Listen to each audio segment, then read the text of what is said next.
এদের দ্বারা ভোল্টেজ বা কারেন্ট রেগুলেট করার একটা নির্দিষ্ট সীমা থাকে, যে এর বাইরে সে যেতে পারে। ঠিক আছে? সো মনে করো কোন একটা অ্যামিটার কি করতে পারে, কোন একটা অ্যামিটার 10 মিলি অ্যাম্পিয়ার সর্বোচ্চ কারেন্ট মাপতে পারে। বুঝছো? এখন আমি চাই এটার ক্ষমতা বাড়াইতে, এটার রেঞ্জটাকে বাড়াইতে, সীমাটাকে বাড়াইতে।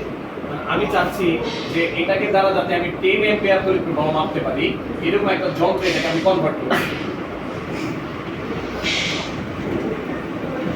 মাপতে পারি এরকম একটা যন্ত্রে এটাকে আমরা কনভার্ট করব। ঠিক আছে? কনভার্ট করার জন্য বই আছে না?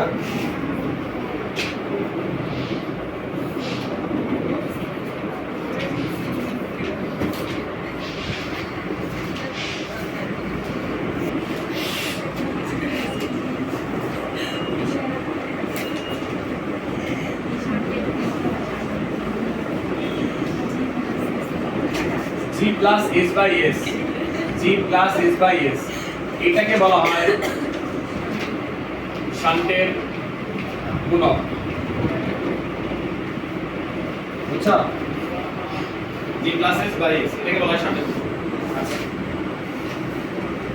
আর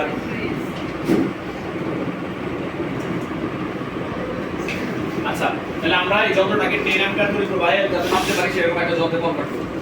এটা করতে গেলে মানে কি হচ্ছে, দেখো আমি যদি এই 10 অ্যাম্পিয়ারকে 10 মিলি অ্যাম্পিয়ার দিয়ে ভাগ করি তাহলে কত আসে বুঝতে পারবা? উপরে 10,000 নিচে 10, 10,000 10 ভাগ 1,000, 1,000 এটা কি বের করলাম আসলে? কি বের করলাম? মিলি অ্যাম্পিয়ার না, কি এটা হলো কত গুণ বেশি প্রবাহ আমি আচ্ছা, মাপতে চাচ্ছি আচ্ছা। সেটা বের করলাম। ঠিক আছে? আমরা 10 মিলি অ্যাম্পিয়ারের একটা যন্ত্রকে এমন ভাবে রিডিজাইন করব, ঠিক আছে, যাতে এটা 10 অ্যাম্পিয়ার তড়িৎ প্রবাহ মাপতে পারে। তার মানে আমরা এটার ক্ষমতাকে, ঠিক আছে, তো 1000 গুণ বাড়াইতে যাচ্ছি। ঠিক আছে? তো n গুণ করব আর কি, পাল্লা n গুণ বৃদ্ধি করতে যাচ্ছি, 1000 গুণ বা n গুণ। ঠিক আছে? এটাকে n গুণ বলে, n গুণ। তাহলে কোন একটা অ্যামিটারকে আমি যদি n গুণ মানে পাল্লা বৃদ্ধি করতে চাই, তাহলে এটার সাথে ওই যে সমান্তরাল সমবায়ে যে শান্টটা সংযুক্ত করতে হবে, সেই শান্টের ভ্যালু হবে s r by n minus 1, r by n minus 1। ঠিক আছে? এখানে r হচ্ছে হলো অ্যামিটারের রোধ,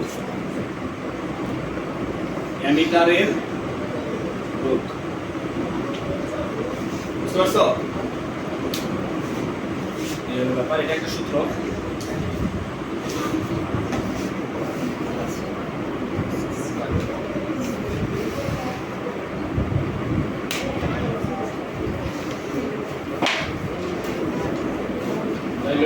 মিটার প্লিজ কটা বাজে? 35। হ্যাঁ, 37।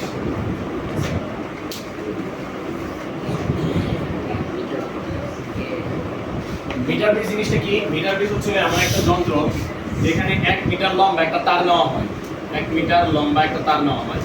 এই তারের দুই প্রান্তে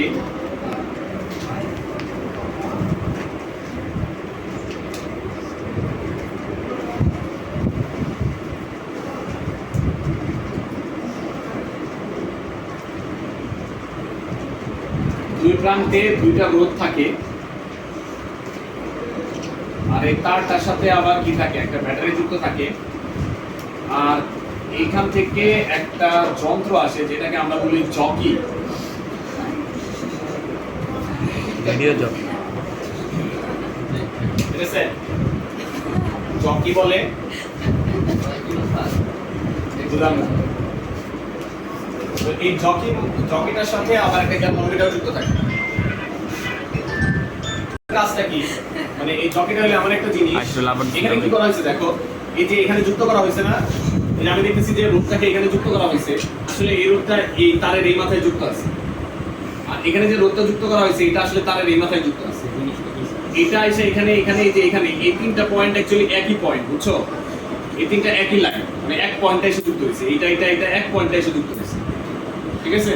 তাহলে এখান থেকে আবার একটা রোধ আসছে। আমি এইটা হলো আসলে জিনিসটা দেখতে এরকম, যে এইটার এই যে তারটা, আর জকি হলো এমন একটা জিনিস যে জকি কি করে, তারকে দুই ভাগে ভাগ করে ফেলে। তারকে দুই ভাগে ভাগ করা মানে এটা বলা হয় না, তা না, মানে এটা এমন একটা জিনিস যেটা তারকে দুইটা রোধের মতো অংশে ভাগ করে, মানে এইটুকের রোধ আলাদা একটা অংশ হিসেবে কাজ করে, তার মানেই তো তার ভেতরে রোধ আছে, তাই না? জকিটা যে পয়েন্টে আমি টাচ করাবো, জকি কি করবে, ওই একটা পোর্শনকে একটা রোধ হিসাবে কাউন্ট করবে, এই সাইডের অংশকে আরেকটা রোধ হিসাবে পরিণত করবে, ঠিক আছে? মানে একটা অংশকে দুই ভাগে ভাগ করে দিবে, রোধ আকার দুই ভাগে ভাগ করে দিবে। তাহলে সেই হিসাবে এইটা একটা বিন্দুতে যুক্ত, এই বিন্দুটা এটার সাথে যুক্ত, এটাও গ্যালভানোমিটার এটার সাথে যুক্ত, এটা আবার কি হইছে একটা কোষের সাথে যুক্ত, এই যে, আর এই যে দুইটা তার, এই দুইটা তার কি হইছে এই যে দুইটা রোধের সাথে যুক্ত। সো এইখানে হলো গ্যালভানোমিটার। তার মানে এই যে কনফিগারেশন তৈরি হইছে এটা অ্যাকচুয়ালি হুইটসন দিস, বুঝতে পারছো? সো এটা হচ্ছে হলো পি, এটা হলো কিউ, এটা হলো আর, এই অংশটাকে ধরলাম এস। এখন এই তারটা রোধ যদি আমি জানি, মনে করি এটা 1 মিটার লম্বা তার, তো তাহলে 100 সেন্টিমিটার রোধ, মনে করো আমরা জানি যে এই তারটার রোধ হচ্ছে টোটাল 5 ওহম। তাহলে 1 সেন্টিমিটারের রোধ কত?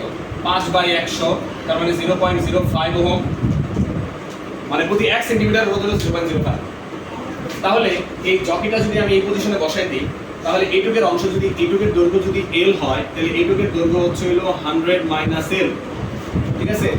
তাহলে এই আর এর মান হবে হচ্ছে হলো, আর এর মান হবে L, এই একক দৈর্ঘ্যের রোধ, এটাকে আমরা ল্যামডা দ্বারা প্রকাশ করতে পারি, ঠিক আছে? তাহলে L ল্যামডা, আর S এর মান হচ্ছে হলো 100 মাইনাস L ল্যামডা। আর জকিকে যখন এরকম ভাবে এক পয়েন্ট থেকে আরেক পয়েন্টে নেওয়া হয়, এই রোধের মানগুলো পরিবর্তন হয়, তো পরিবর্তন করে করে এমন একটা অবস্থায় নিয়ে যাওয়া যায় যে নিষ্পন্দ অবস্থা তৈরি হয়। যখন নিষ্পন্দ অবস্থা তৈরি হয় তখন আমরা এখানে বলতে পারি যে P বাই Q সমান কি R বাই S, ঠিক আছে? তাহলে P বাই Q সমান R হচ্ছে হলো L ল্যামডা, আর এটা হলো 100 minus L lambda, lambda lambda কাটা, তাহলে L বাই 100 মাইনাস L, আমরা যেটা দাঁড়াচ্ছে P বাই Q সমান L বাই 100 মাইনাস L। এখানে আমরা P এর মান যদি জানা থাকে আর Q এর মান যদি অজানা থাকে, তাহলে শুধু তারের দৈর্ঘ্য জানার মাধ্যমে আমরা কি করতে পারবো, আরেকটা রোধের মান বের করতে পারবো। মিটার বিজের কাজ হচ্ছে এটাই, অজানা রোধের মান বের করা, কারণ এখানে শুধুমাত্র একটা রোধের মান জানলেই আমার হয়ে যাচ্ছে।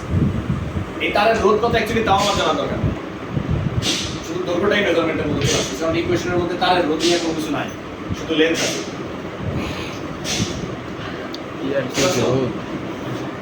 ওকে, তাহলে চলছে